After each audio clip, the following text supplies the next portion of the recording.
Hello, good morning students. हम कर रहे हैं कुछ basic terms of accountancy.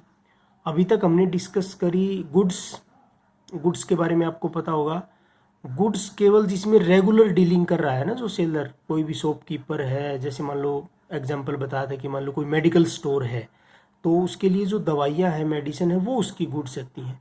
Furniture shop वाले के लिए फर्नीचर गुड्स होता है। तो हमने गुड्स डिस्कस किया, उसके बाद हमने सेल्स डिस्कस किया। तो सेल्स वर्ड भी किसके लिए यूज़ होगा? केवल गुड्स वर्ड के लिए यूज़ होगा। अगर मान लो कोई उसने अपनी फिक्स असेट्स बेची है तो उसके लिए सेल्स वर्ड यूज़ नहीं होता है। सेल्स और परचेज दो ऐसे वर्ड हैं जो केवल किसके लिए यूज़ होते हैं? गुड्स के लिए यूज़ होते हैं। फिर हमने डेटर्स पढ़ा। डेटर्स कौन है? हमारे देनदार, जिनको हमने उधार में माल बेचा है, जिनको सेल किस में करी है? On the credit basis. और फिर हमने क्रेडिटर्स पढ़े, जिनसे हमने उधार में परचेज किया है गुड्स को, वो कहलाते हैं क्रेडिटर्स। तो आज हम डिस्कस करेंगे एक इम्पोर्टेंट टर्म है परचेज। क्या है? परचेज। तो the term purchase is used only for goods. पहली बात तो ये कि परचेज वर्ड केवल गुड्स के लिए यूज होगा। अगर आपको अकाउंट की बुक्स में कभी भी परचेज वर्ड यूज करना पड़े, परचेज लिखो, तो वो किसके लिए आएगा? केवल और केवल गुड्स के लिए। अगर आपने मशीनरी परचेज करी है, जैसे बोल देते हैं कि परचेज ए मशीनरी, तो आप कहोगे कि वहाँ भी परचेज वर्ड यूज हुआ है, लेकिन तब वहाँ पे हम बुक्स में मशीन लिखते हैं, ना कि कहीं पर भी परचेज। मशीन खुद अपने नाम से आएगा। जो भी फिक्स असेट्स हैं वो अपने नाम से आती हैं। बाकी जो भी हम जिसमें डील कर रहा है, जो भी बिजनेसमैन है जिस भी कम्योडिटी के अंदर डील कर रहा है, उसके लिए क्या वर्ड यूज होता है? परचेज। जैसे कि मान लीजिए कोई क्लोथ स्टोर है, कोई कपड़े की दुकान है, तो वो कपड़े में डील कर रहा है ना, तो उसके लिए वो परचेज या सेल्स वर्ड यूज करेगा। जब खरीद के लाया है तो परचेज, और बेच रहा है कस्टमर को तो सेल्स वर्ड यूज करेगा। तो गुड्स के लिए वर्ड यूज होते हैं परचेज और सेल्स।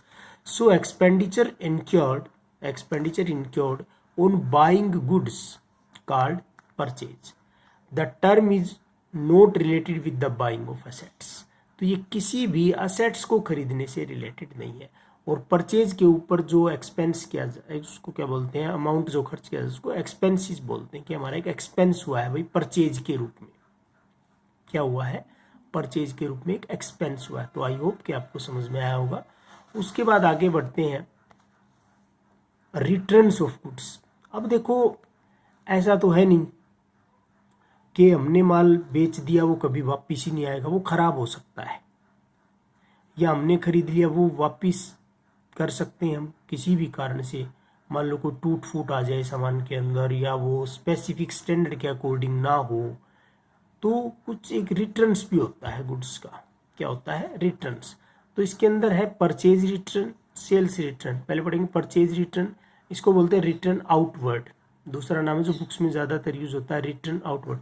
देखो परचेज क्या है? परचेज, परचेज मतलब आया, हमने खरीदा, इन किया, माल को क्या किया? इन।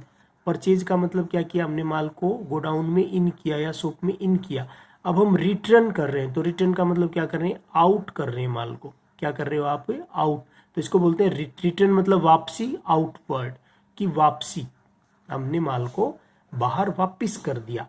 इसी तरह सेल्स, सेल्स मतलब बेचा था, माल बाहर गया था, अब क्या हो गया है? वो सेल्स इनवर्ड अगर वापिस आता है। तो देखो क्या होता है, मान लीजिए आपने 10,000 रुपये की परचेजिंग करी गुड्स की, शॉप के लिए 10,000 रुपये की आप कोई भी कम्योडिटी जिसमें आप डील कर रहे हैं, आप क्लोथ्स के मर्चेंट हैं, आप स्टेशनरी के हैं, आप फर्नीचर के हैं, वट एवर, आप 10,000 रुपये की गुड्स परचेज करके लाए डीलर से, और उसके बाद उसमें आपने देखा कि 2,000 रुपये का जो गुड्स है वो अप टू स्टैंडर्ड नहीं है, वो खराब है।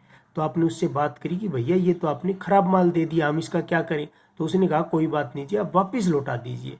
तो हमने वो माल उसका पैक करवा के वापस लौटा दिया। इसी को बोलेंगे परचेज रिटर्न, यानी कि रिटर्न क्या कर दिया? हमने आउट कर दिया। उसी तरह जब हमने कस्टमर्स को माल बेचा, सेल्स करी, उसमें से मान लो कोई खराब चला गया या ज़्यादा क्वांटिटी में चला गया, जो भी हुआ, मतलब जिस भी वजह से, रीजंस जो भी रहे, कोई रीज़न हो सकता है, कमोडिटी खराब हो सकती है, एक्सेस में जा सकती है, उसके हिसाब के स्टैंडर्ड की नहीं हो सकती, उसको चेंज करवानी पड़ सकती है, तो इसको बोलते हैं रिटर्न इनवर्ड, यानी कि माल क्या आया? वापिस आया। तो आई होप कि आपको समझ में आ रहा होगा रिटर्न्स ऑफ गुड्स। इसमें परचेज रिटर्न, परचेज पता है, हम खरीदते हैं तो उसको परचेज, और खरीदा हुआ माल जब वापस करते हैं सप्लायर को, दैट इज परचेज रिटर्न और रिटर्न आउटवर्ड। और सेल्स के अंदर पहले बेचते हैं ग्राहकों को, कस्टमर्स को, और उसके बाद किसी भी रीजन से अगर वो माल वापस आ जाता है तो सेल्स रिटर्न। इसके हिसाब से इनकी न्यूमेरिकल कैलकुलेशंस बाद में होती है, नेट सेल्स और नेट परचेज निकलता है। अब देखो जैसे था परचेज ऑफ गुड्स। अब परचेज ऑफ गुड्स में क्या थे, कैश बेसिस, यानी कि हम कैश के नगद में अगर हम खरीदते हैं बिल्कुल कैश दे के तो कैश रिसीव्ड, कैश आज, ठीक है ना, सॉरी कैश रिसीव्ड नहीं आएगा, ये आएगा कैश पेड। क्या आएगा, कैश पेड। जब हम गुड्स परचेज करेंगे तो आएगा कैश पेड। उसी तरह से क्रेडिट बेसिस, उधार में अगर हमने खरीद लिया तो हमारे लिए क्या तैयार हो जाएंगे, क्रेडिटर तैयार हो जाएंगे। हिंदी में अगर मैं बात करूं तो हम बोलेंगे लेनदार। और बिल्स पेबल, बताया होगा बिल्स पेबल, यानी कि एक बिल होता है, एक पर्ची सी होती है जो प्रूफ है कि भाई हमने गुड्स को उधार में परचेज किया, वो हमारे पास रहता है, एक कॉपी उसके पास जिससे हमने परचेज किया है, बिल्स पेबल, ये डॉक्यूमेंट्री एविडेंस है। उसके बाद सेल्स ऑफ गुड्स में भी कैश बेसिस पर अगर हम बेचते हैं तो हमारे पास कैश आएगा, सीधी सी बात है। अगर हम सेल्स कर रहे हैं कैश में तो कैश सेल्स, और क्रेडिट बेसिस पर बेच रहे हैं तो हमारे क्या तैयार हो जाएंगे, डेटर्स, देनदार, जिनसे हमने पैसा लेना है, या हमारे पास क्या होंगे, बिल, रिसीवेबल, वो बिल जिनका पैसा हमें रिसीव होएगा। तो ये इसका सेल्स ऑफ गुड्स का। उसके बाद आगे आती है एक terms vouchers.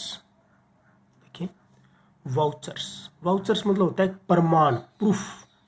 A voucher is a documentary evidence. क्या है, एक डॉक्यूमेंट है, डॉक्यूमेंट है, evidence, proof in support of transaction. यानी कि कोई भी ट्रांजेक्शन आपने करी, कोई भी लेन देन आपने करी। अब मान लो भाई मैं आपको 10,000 रुपये देता हूँ और मैं कहूँ कि जाओ भाई मेरे पास थोड़ा टाइम नहीं, इनको बैंक में आप डिपॉजिट करवाया हो। आपने कहा कि सर ठीक है, लो अभी करवाते हैं। और आप कहे और दोस्तों को बुलाओ, इकट्ठे करो और कहो कि लो भाई आज तो मजे आगे, सर के रुपये फंस गए हैं, 10,000 रुपये सर को कह देंगे बैंक में जमा करवा दिए और हम इनकी पार्टी करते हैं।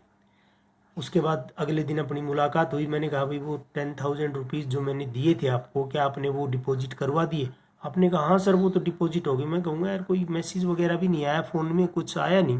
तो तुम कहोगे नहीं सर हमने तो करवा दिया था। तो उस टाइम पे मैं कहूँगा भाई अगर तुम बैंक में गए थे तो कोई प्रूफ होगा उसका। बैंक में जब आप गए तो बैंक वालों ने कोई आपको रसीद, कोई स्लिप कुछ तो दिया होगा, तो तब तुम वहाँ पे फंस जाओगे, कहोगे जी वो तो है नहीं, गुम हो गई, जिस तरह से भी।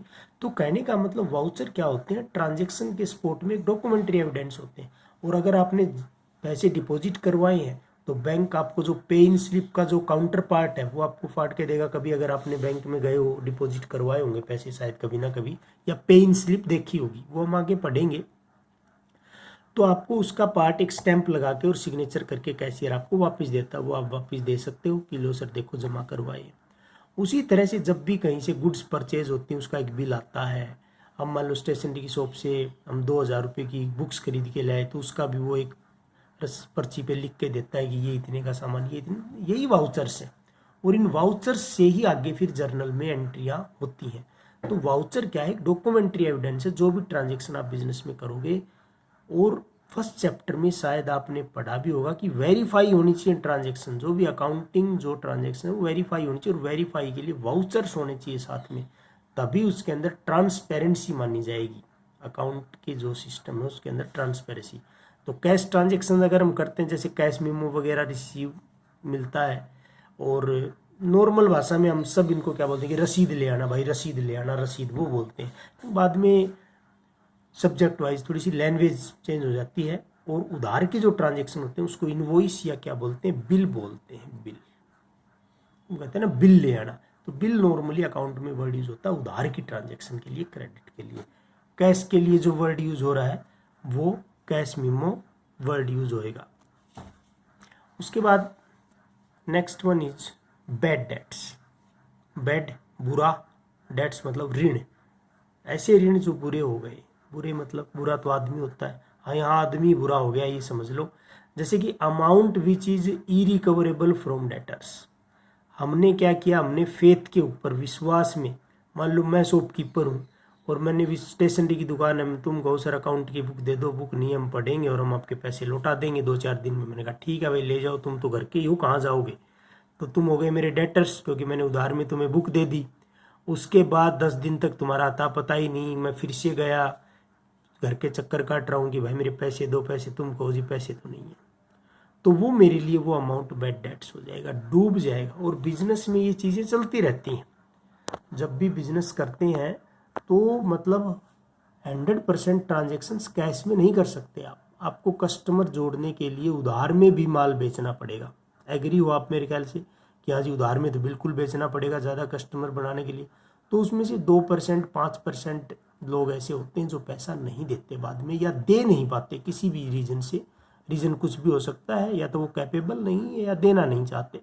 तो वही अमाउंट हमारा बैड डेट्स कहलाता है। ये बिजनेस के लिए लॉस है सीधा सीधा, कि हमारा पैसा डूब गया है।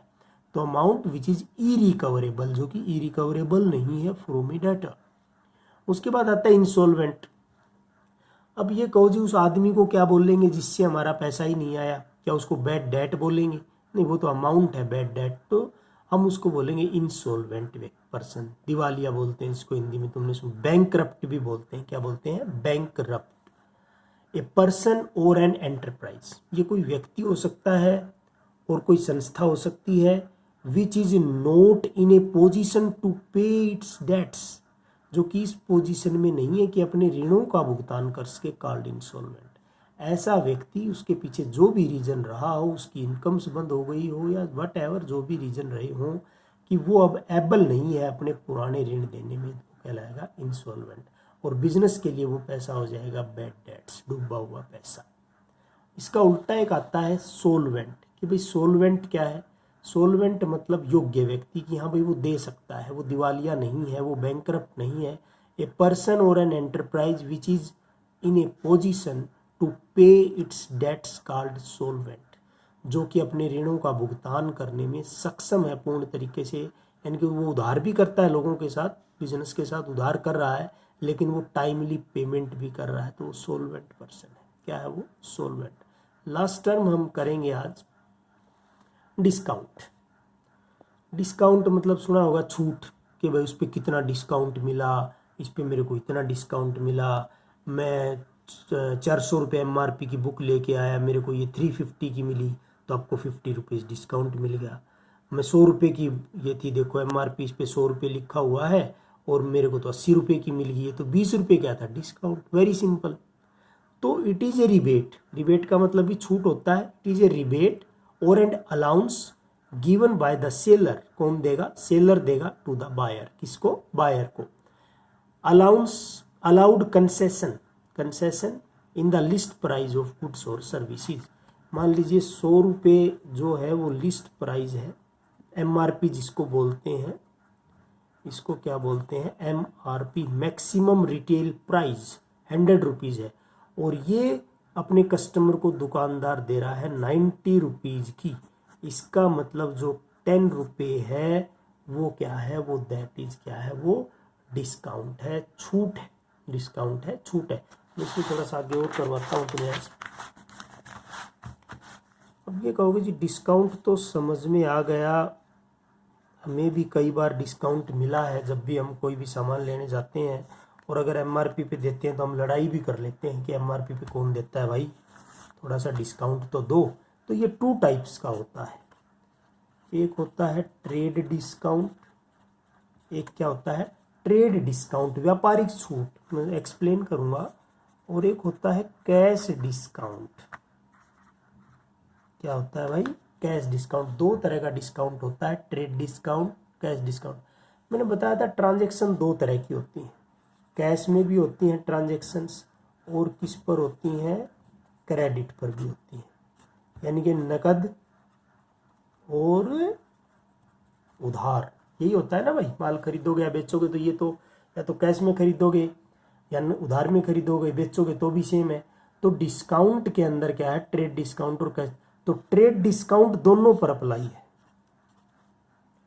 अगर मान लीजिए कोई भी व्यक्ति, कोई दुकानदार डिस्काउंट देता है तो वो ट्रेड डिस्काउंट, जैसे कि मान लो एक स्टेशनरी की शॉप, आजकल यही टाइम चल रहा है, एडमिशन का टाइम है, तो हम शॉप से जाते हैं, स्टेशनरी शॉप पे बुक्स वगैरह खरीदते हैं, रजिस्टर वगैरह खरीदते हैं, तो कई बुक्स के ऊपर 10% हमें डिस्काउंट मिलता है MRP के ऊपर। 400 रुपये की बुक है, 360 रुपये की मिल गई, तो ये 10% का डिस्काउंट मिले, ये ट्रेड डिस्काउंट है।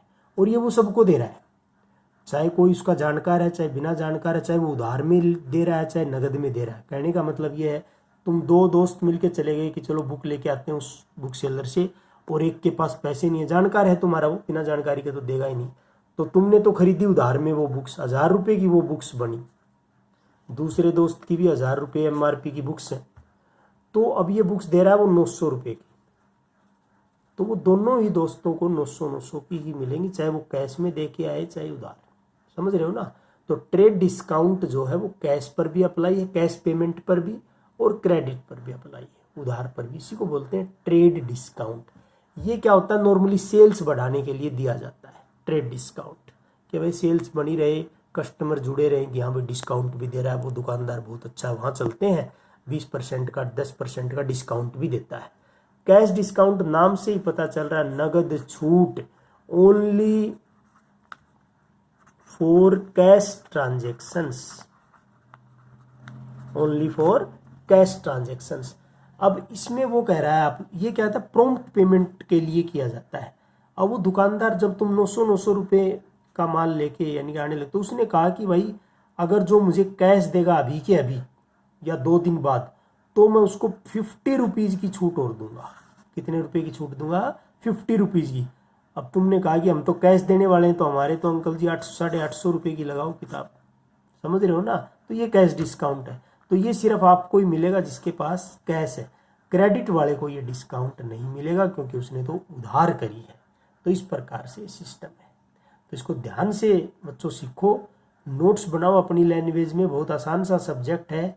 एक बार ये थोड़ी सी टर्म्स से थोड़ा सा अच्छे से आप इनके गो थ्रू जाएं, और उसके बाद आपको मज़ा आएगा पढ़ने में, न्यूमेरिकल्स करने में। न्यूमेरिकल्स मैं बोर्ड पे करवा दिया करूँगा। तो thank you, have a nice day.